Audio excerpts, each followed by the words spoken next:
বিশ্ব ক্রীড়াঙ্গনে ফুটবলের জনপ্রিয়তা আকাশচুম্বী, আর সেই ফুটবলের মেগা ইভেন্ট ফিফা ফুটবল বিশ্বকাপ নিয়ে উন্মাদনায় মাতে বিশ্বের প্রায় ২০০রও বেশি দেশের মানুষ। ২০০০ পরবর্তী সময়ে যে কজন ফুটবলার এই প্রজন্মকে ফুটবলে বুঁদ করে রাখতে পেরেছেন তাদের মধ্যেই অন্যতম ক্রিশ্চিয়ানো রোনালদো। অনেকের চোখেই তিনি ফুটবলের জীবন্ত কিংবদন্তি। সবার জীবনেই কোনো না কোনো আক্ষেপ থাকে। ক্রিশ্চিয়ানো রোনালদোর ক্যারিয়ারে সবচেয়ে বড় আক্ষেপ একটা বিশ্বকাপ জিততে না পারা। যদিও তার ভক্ত সমর্থকরা কেবল একটি বিশ্বকাপ দিয়েই রোনালদোকে বিচার করতে একেবারে নারাজ, আর সে কারণেই ৪০ ছুঁই ছুঁই বয়সে এসেও রোনালদো এখনও ফুটবল বিশ্বের hotcake. Introducing High Class by Akijport.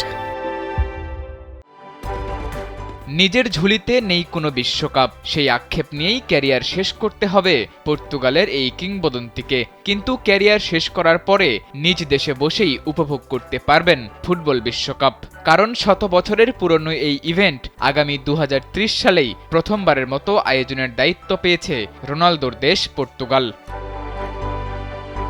Spain ও মরক্কোর সাথে মিলে বিশ্বকাপ আয়োজনের স্বীকৃতি লাভের খবর প্রকাশ্যে আসার পর নিজের ভেরিফাইড টুইটার অ্যাকাউন্টে একটি ভিডিও পোস্ট করেছেন রোনালদো নিজেই, যেখানে পর্তুগালে বিশ্বকাপ আয়োজন নিয়ে নিজের উচ্ছ্বাস প্রকাশ করেছেন ফুটবলের এই কিংবদন্তি।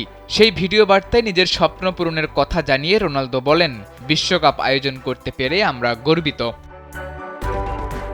ফুটবলের নিয়ন্ত্রক সংস্থা ফিফা আনুষ্ঠানিক ঘোষণার মাধ্যমে নিশ্চিত করেছে আগামী ২০৩৪ সালের ফিফা বিশ্বকাপ আয়োজন করবে সৌদি আরব, যেখানে গেল ২ বছর ধরে ক্লাব ফুটবল মাতাচ্ছেন রোনালদো। তাই তো সেই বিশ্বকাপ নিয়েও রোনালদোর মাঝে আছে উন্মাদনা।